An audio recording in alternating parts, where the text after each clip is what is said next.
Hey, welcome to the Cam Otis show. On this episode, I'm kind of excited. Well, I'm probably not as excited as Camden is because we're talking to a farm girl, Tamara Robertson. Hey, it's good to have you on the show. Good to see you today. Yes, I appreciate it. Thank you for having me. So I want to jump right into it. You got a family heritage, Hmm. farming, ranching, but yet you wanted to take it a different direction. Yes, exactly. Flowers. I didn't mean to make that sound negative when I said flowers, but Yeah, no, that's exactly the direction we went. We are fourth generation out on our place. We actually, what kind of happened, we had a family event that really led us to come home a lot sooner than we had anticipated. Um, And so we transitioned. I kind of took over that matriarch position for our ranch and our farm, and my husband and I just had to really sit down and figure out, how do we make this work for us, and how do we, move forward in 2022 with trying to improve land and, make things better on what we have instead of really just trying to expand and, gain more land. We wanted to just improve really what we had instead. And so, we focused on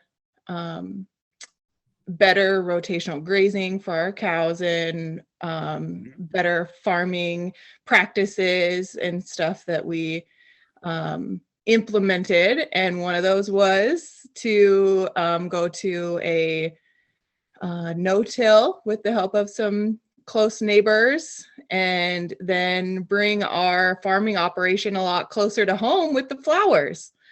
well, So I gotta ask, was this part of you and your husband's long-term plan, or was the family event one of those, okay, we take that other stuff that we've been talking about, the place on the beach and a beautiful apartment in New York City and all that sort of stuff, and now we're going back to the ranch, literally. yeah, no, I mean, we were in our ranch is in Montana, but we were not in Montana at the time. And it had always been a dream to come home eventually, but not as soon as we had anticipated.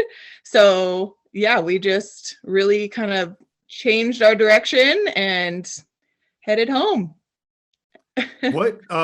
What led to the shift, not only towards the flowers, but to really what's more sustainable ag, more conscious ag like that? Because I know, as somebody who was new to the ag field and the youngster in it, because I learned from somebody who's not a generational farmer and I'm not even related to, and then I went to college and I had all these great ideas about stuff. I always found those conversations, the generational farmers had a little bit more hesitancy towards a lot of these new ideas. So how did you make that transition, or was this something that was already coming? Yeah, no, it really wasn't a plan for the farm the way that we had redesigned, I guess I'll say. But it was something that we had just needed to sit down and talk about.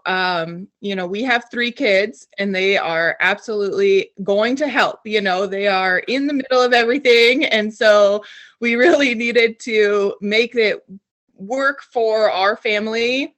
And my father, who farmed before me, would be in a tractor for 8 hours a day and, really out in the field doing, all of that, where I just said, we're going to need to look at this and implement different strategies to where either our kids can help or, we can be closer to home. We can really only have to go over the land once and not have to do it multiple times, and it can kind of work for us more than we work for it. So it was just a strategy that we had to adjust to. And our my father honestly was very this is how we've done it for 30 years. And he farmed wheat. So we had winter wheat and spring wheat. And so when I told him, I think we're going to go with flowers instead, he couldn't see it, and so that was that conversation like. Did Dad go, oh? Yeah, he's like, I don't think so. I don't think that's gonna work, and I definitely think he said, and how is the combine gonna come into play with this? And yeah, so I love it because that's where I'd be like, the combine, we've got the combine, and those don't work. Right, exactly. He's pictured you on the side of the highway with the flower stand, like, come on, $2 a pop, come on. yeah, he's like, and what do I do? How do I get through that? How do I pull the combine through your flower fields? And so it was definitely a conversation and some definite convincing, and here we go. We have a plan. And I think I had mentioned it to you earlier, just starting without fear of failure. Mm-hmm. It's really, that's really what we had to stick with. We had a plan, but it may fail. We may need to adjust. Let's go for it and see, how to improve and where we need to change things to make them better, and what flowers will grow here and what won't. And we honestly had to really just think about creating our own market. We are the only flower farm within almost 100 miles of us is the other one. So I've been, in touch with her a lot. And her and I go back and forth on what works in our area and what practices we can implement. So it's really nice, like, just building a strong support system and, building that strong community or that tribe, that really helps your goals come alive. I imagine during the conversation with your dad that one of the things that would come up, because it was obvious that you had a lot of these things planned and figured out, done your research.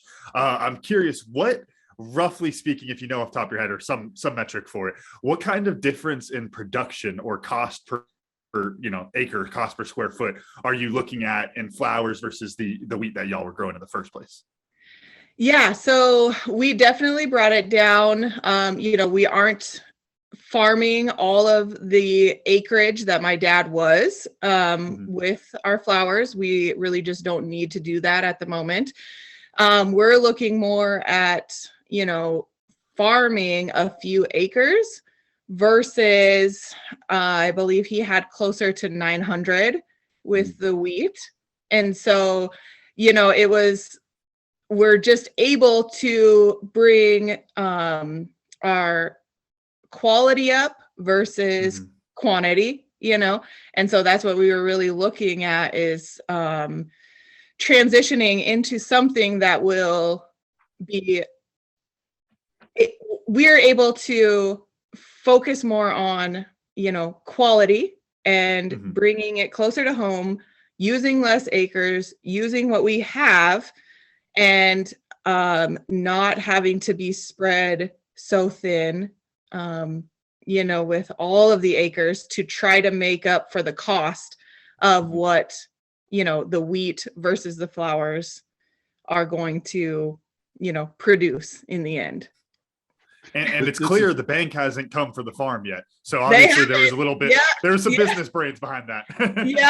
No. And that was the thing too, our small town, my dad banked at the same bank that we went to. And so visiting with his banker and transitioning the ranch, he was very excited to see something new and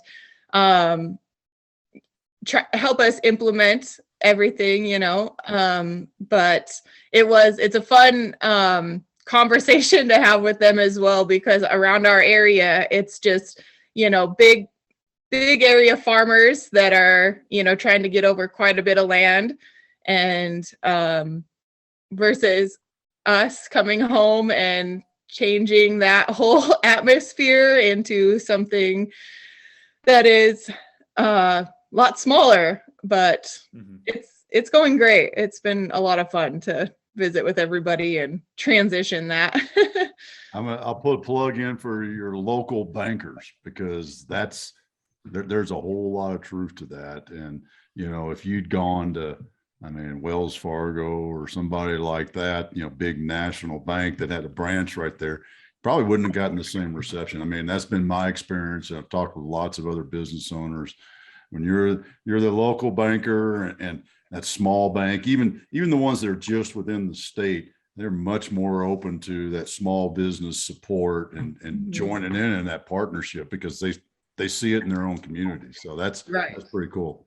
Yeah, no, and they're wonderful too. You know, they really did. Well, we might have to do this with the cows, or we might have to do that with this, or, you know, so they were like also very instrumental in our plan and our strategy, and trying to bring the dream to life, you know. So how did you make the shift? Because you basically, I mean, I'll just call it like it was. You had a corporate job. What was your husband in a corporate, you know, 9 to 5 sort of job too? And then now it's like take all that salary security and throw it out the window and go resting on Mother Nature and a crazy idea to grow. Right. Flowers. Yes. Well, and so my husband still has his job. He's still, and so he still, you know, is up early and not home till later from his, he works about an hour from where we live. But yeah, he's still in his corporate job, but I, am a licensed X-ray tech. And so we work, the change for that for our little hospital also, I think, was, you know, they struggled with the transition to, you know, really let me go, but also I understand, what you're doing. And I mean, I still, every once in a while, I'll go in and, you know, still cover shifts for them as well. But I guess really my full-time job is just really trying to make Mother Nature work for us. So yes, it was a shift for sure, going from the, you know, wake up and have that 8 to 5 and then come home and do whatever you want, to more of a work 24/7 on the ranch, you know, and really being able to, that kind of, I guess, leads me to that, you know, I'm sure you guys are aware of the law of open cycles, really trying to wrangle in and, you know, focus your energy on closing the gaps of what needs to happen versus, you know, trying to keep your time organized and make sure that the ranch isn't really taking over all of your time, but you have it lined out as a job and you can still make those other things work, you know, have a life. That's what actually I was just thinking, you know, I hadn't really thought, because one of the things that I learned from my ag time is, you know, there's always something to do on the farm 24/7, just like you said, there's always something to be done. And I had never really juxtaposed that with the law of open cycles. So how do you let yourself go to sleep at night knowing that there's all sorts of open cycles out there in the field that you could be closing? Exactly. So it does take some planning, and you know, we're up early in the morning, and so really a lot of that is just taking the time in the morning to really you know, write out a daily schedule, making sure that you're focusing on all of the larger tasks kind of right off the bat and not letting those build up towards the end of the day, taking care of those. And then we like to really focus on smaller tasks, we save those for the afternoon so that we can close a lot of them in the afternoon, but we are still getting the important things done, right away in the morning.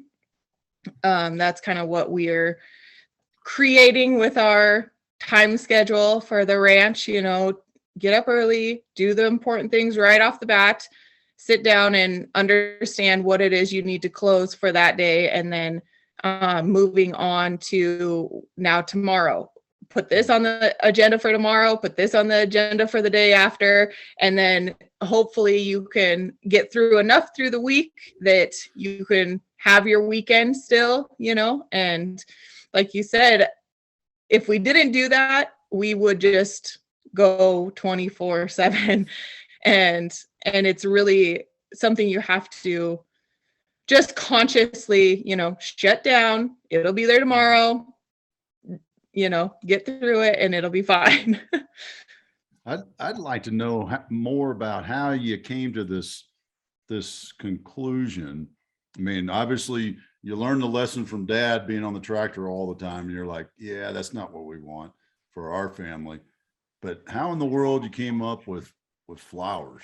Because there had to, we deal with a lot of business owners, and there's various ways of, figuring it out, finding it. But that just seems so far out there. Yeah, it's still, I'll air quote it. It's the third F. Yeah, I was laughing to myself because that was a pop quiz question I had in one of my ag biz classes, was what are the 3 F's, and everyone missed it because everyone didn't think of flowers, but it's been in my head ever since then. It's like, there's a lot of flower farms out there. There's gotta be, there's flowers everywhere. It's not what comes to mind when you think about a farm, right? I mean, right. You missed the test. You missed that question on the test. Pretty obvious. So not many folks, unless you live in Holland, are thinking about flowers.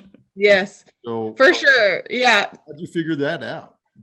So flowers have just, honestly, I have loved the idea of having fresh flowers in the house all the time. And when we were transitioning, we really had to sit down, what crop or, what avenue is going to allow us to use less acres, but yet still get the productivity, in the end.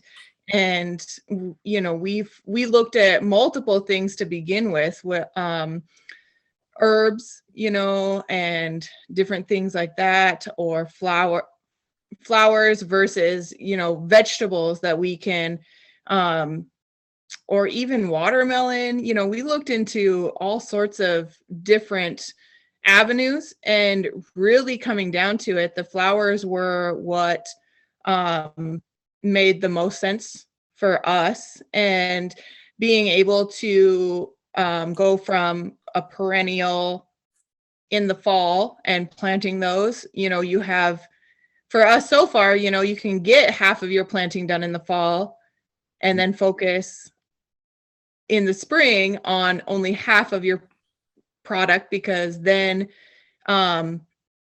that fall planting is already working for you in the spring. And those are the kinds of things that we really had to look at, like, how are we going to make this work? How are we going to be able to allow ourselves to be closer to home, let our children help, and focus on that smaller acreage farming? Then we just came to the conclusion, flowers it is.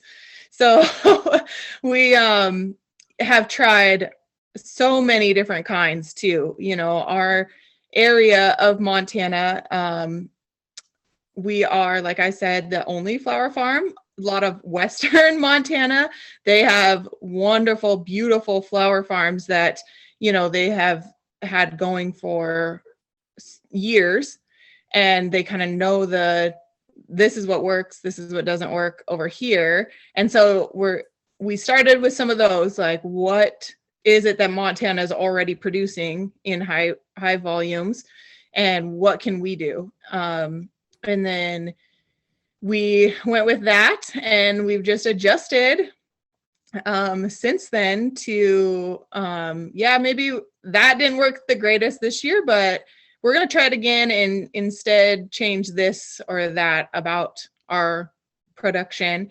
And we just kind of keep, like I said, the starting without fear of failure. We just try it. And a lot of what we've tried has been successful. And then it's just a lot of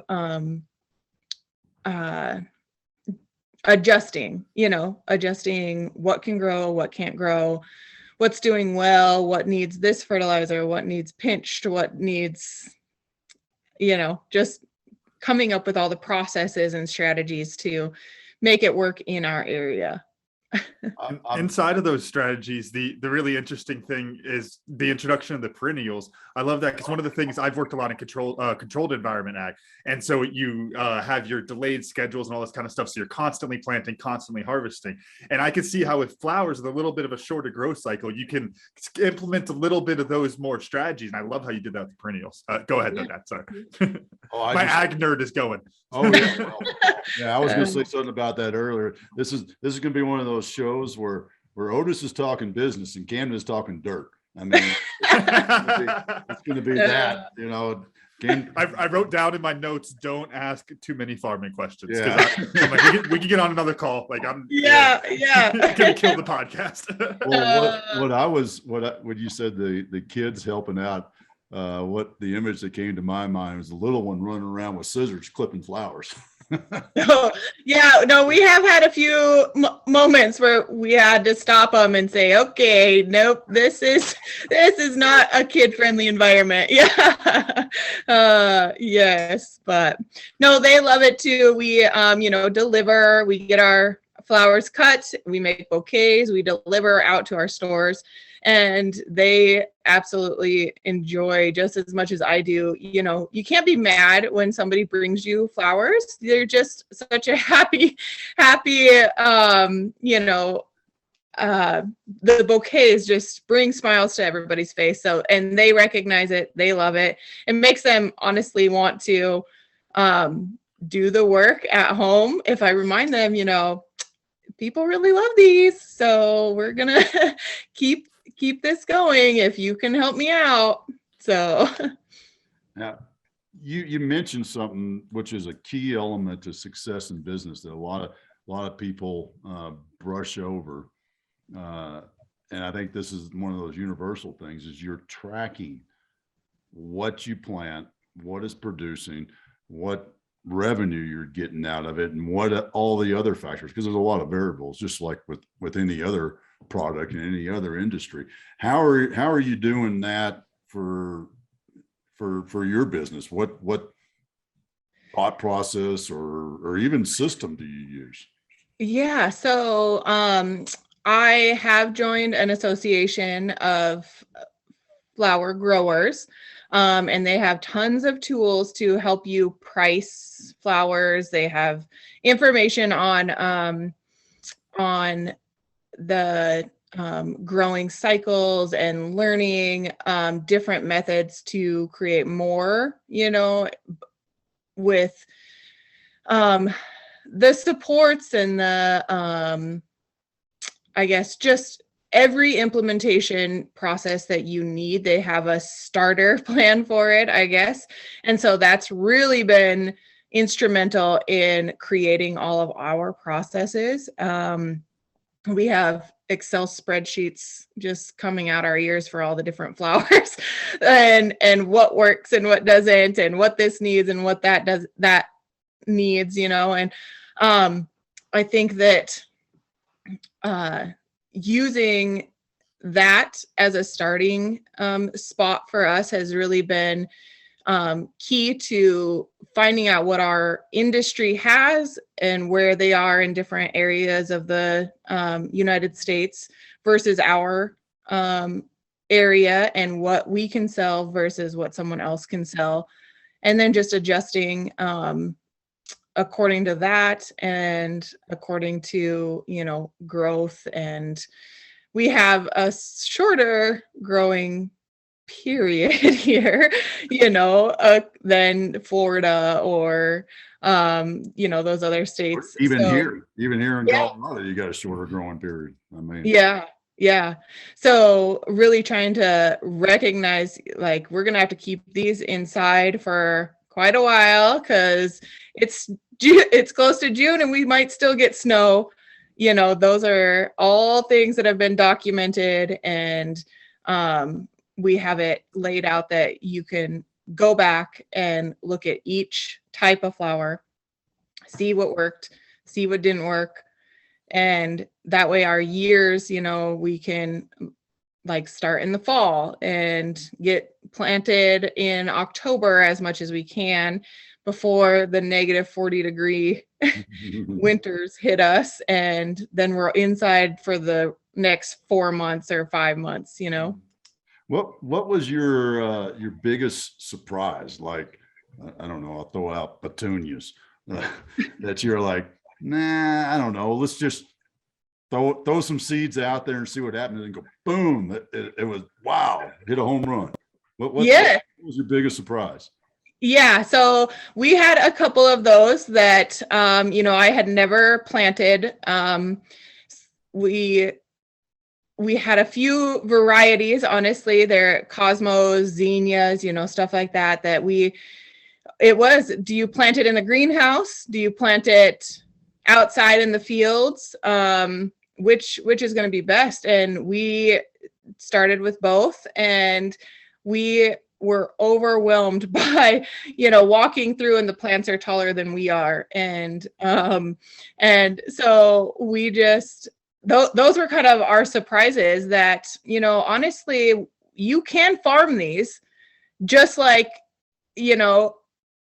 my dad was farming in the past. You can go out in the field, plant these seeds, and they're going to grow just like, the grain did. And so a lot of that was the biggest surprise, because at first, when we did some of those seeds, it was one plant at a time. We thought we had to start the seed. We had to, baby it along, and then plant it in its little special spot out in the field. But really, a lot of the flowers and the seeds are, you can plant them just like you would plant wheat or, barley or those types of things. So that really, we were hoping for that outcome, but surprisingly, it worked a lot better than we had anticipated, because it really got, my dad, that other generation that just is used to filling the drill and getting out there, it surprised him, like, oh, this is possible. You can do this direction and this way. So those are probably my biggest surprises so far, that you can actually farm it traditionally, get it in the ground just like you were, those other crops as well. So have you invented the flower combine yet? I haven't. That's what I was getting next. No, I have not, but I have been, that comes to my mind, because growing up with the combine, going over the wheat, and it has such a complex structure, that I have thought about that in the past. Like, I bet there's a way we could get these to lay out nicely and not get beaten up through the combine and lay it out. So yes, maybe in the future. So besides having, some flower combines drawn in your notebook or something like that, are there any other ways that you're looking to combine kind of the old school with the new school, things that you learned from the wheat farming that you're applying to the flower side? Yeah, I mean, we just really, I am very lucky to have that as my background, and the knowledge that came with all of that. When I was growing up, there was a lot of strip farming. So you would, plant one field, skip the next, plant a field, skip the next. And so we went through that, and then, you know, our neighbors are very great at the no-till planting, and so just making it better for the land, you know, not necessarily having to go in and till up all of the land, get it right back down to clear dirt. You can, you know, break it down and then build that compost and improve your soil with the past, the last year's, you know, ending products, you know, you can get those in the ground and that'll help to improve your soil. So that's kind of one of the things that I thought, you know, we're going to have to completely clear this out every single year. We're going to have to start from scratch every single year.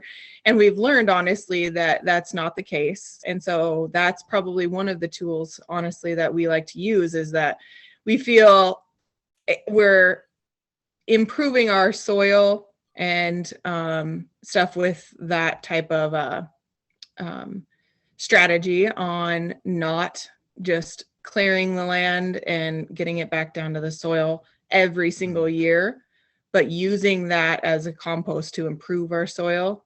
You know, that's kind of those strategies that we have learned from the past and bringing them into this. Well, I gotta ask this, and I've been sitting here trying to figure out what's a nice way to ask it, but I'm just going to ask it anyways. Do you plan to scale the farm in the traditional farming method, having more kids, or how do you see it growing? How do you grow something that is so requires so much? I guess manual labor is probably the easiest way to put it. Yeah, no, we are not having any more children. We're done there. But we would really love. I need to put you on the spot there. Yeah, I hope your husband used that. Yeah, oh yeah, it's clear. We would really love to create an environment with our farm that we could, you know, scale in a way that helps others. And so one direction that we've kind of been looking at is like a warehouse for our farms to bring in different groups that would benefit from, you know, producing the bouquets or helping to plant the flowers. And you know, I think there are quite a few groups out there that are looking for, you know, learning opportunities. And so that is really one of our long-term goals, is to create an environment that we can bring those groups out. We can teach them, you know, different ways to plant and to scale in that way, you know, still not necessarily having to have the huge acres, but more scale in a way that would bring more people in willingly to learn those the fundamentals of farming and the environmental impacts that the different farming methods can have in a positive way, you know, for the environment. And that would be kind of one of our kind of event centers that we would implement to bring them out and have an educational area that people can come to and learn from our farm and from each other, to kind of build their understanding of business, build their understanding of the environment, build their, you know, love for the land as much as we have. So that's kind of our direction for scaling in the future. I don't see us, you know, just adding more acres of farming, but more implementing, you know, an event area or something that can benefit other groups. You know, whenever we have farming person background, grew up on a farm, ag person, whatever it is, one of the things that always amazes me is the different lessons from the farming side that they apply to the business side. I'm going to flip it a little bit for you. What are you applying from your X-ray tech side to the farming side? Is there any sort of synergies, ideas, perspective, philosophy? What's going on from the X-ray side over to the farming side? I think just honestly, the caring aspect, you really have to take care of your patients. You have to take care of, everything has a different, every person, has a different way of interacting. They have a different way of dealing with their stressful situation that they're in the hospital.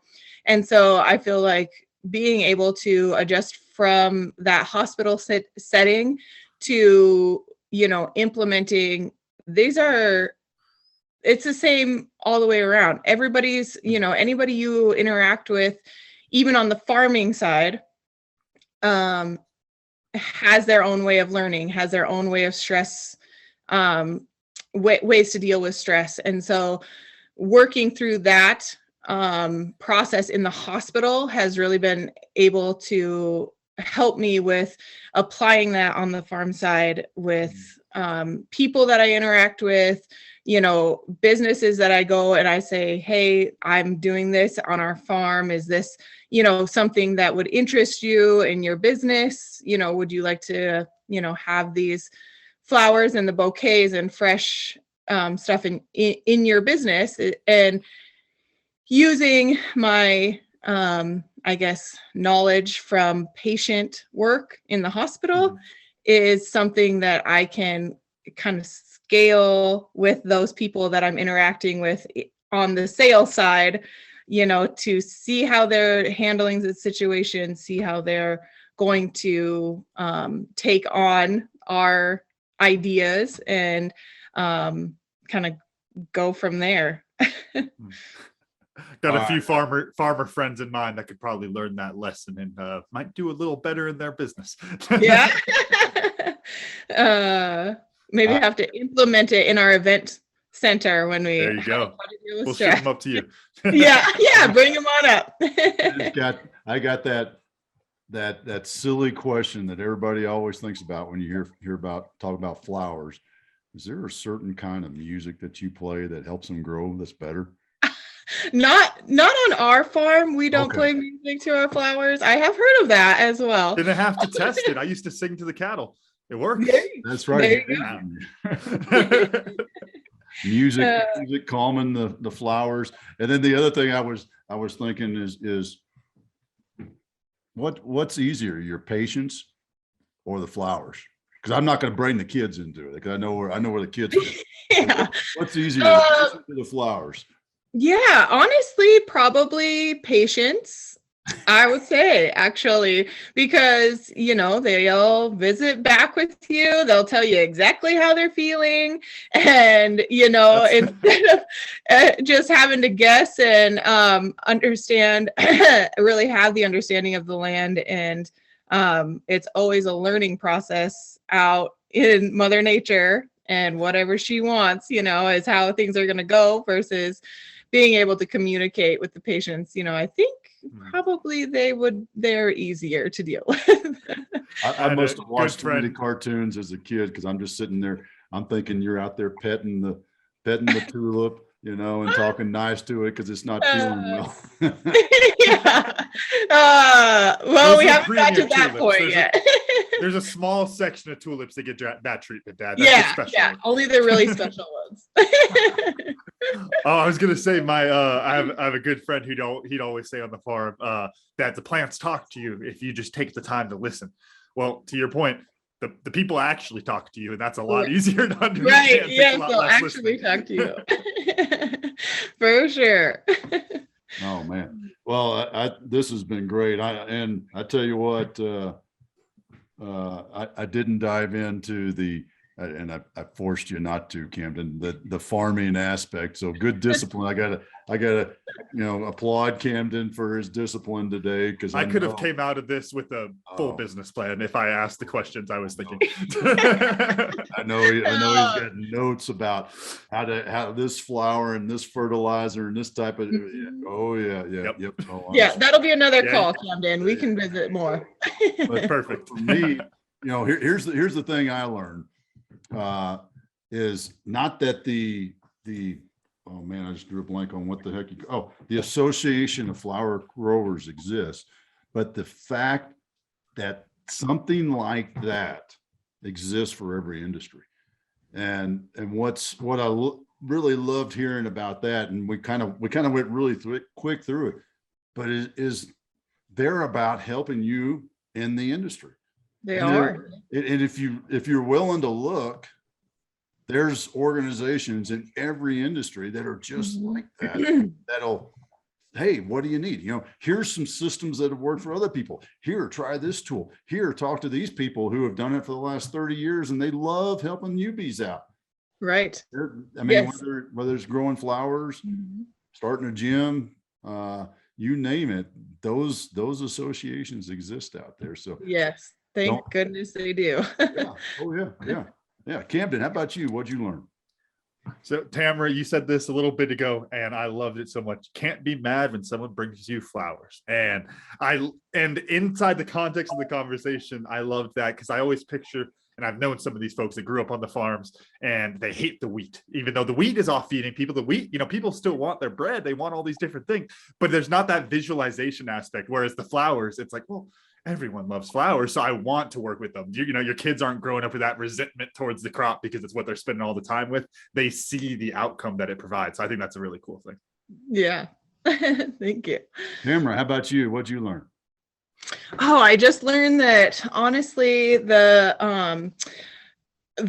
aspect of agriculture can be, not just a Montana thing, not just it's everywhere, like agriculture and different types of farming and growing, like Camden, you're so interested in it without the background, like the fourth generation, like it is just understanding that you don't have to be a generational farmer to love the industry and love the background. I really appreciate that, Camden, you are so involved in it and love it as much as I do. I could speak back to my ag biz days. There's not that many like me. Most are generational farmers, but I can tell you, if we want to end on that high note, there are a lot of young farmers out there that don't come from generational farms that want to go do big things. So there's yes, that's wonderful. Good, because I like eating, so I'm happy that there's young coming around. And we got Dr. Quello teaching all the good ones here, Dad. There we go. Yeah. Tamara, how do folks learn more about Wandering Acres, get in touch with you, follow you, buy flowers from y'all? How do folks? Right. So Wandering Acres is on Instagram. We're on Facebook. You can also you'll go to @WanderingAcres. That's kind of our holding or our name up there, and Instagram and Facebook. LinkedIn, you can find me at Tamara-Robertson-Wandering Acres. And then, if anybody wanted to reach out, they can just send me a message or, look me up on any of those and see what we're kind of doing on the day-to-day out here, and message me if they want to get a hold of me that way. Awesome. Well, we really appreciate your time and helping us, reminding us that flowers are still agriculture. Yes. Well, I sure appreciate you guys having me and taking the time. It's been wonderful. Great. Camden, run us out. All right. Thank you all for listening to the Cam and Otis Show, and a special thanks to our guest, Tamara Robertson, for joining us today. And of course, our sponsor, Tribe and Purpose. Find your tribe, find your purpose. You can get started for free today at findyourpurpose.coach. Make sure to follow the Cam Otis Show on Instagram and Facebook, and please rate, review, and subscribe on Apple Podcasts, Spotify, wherever you're listening. Videos of the podcast are on our YouTube page, and you can always get a full archive of episodes at thecamandotisshow.buzzsprout.com. Thanks again. We'll see y'all next time.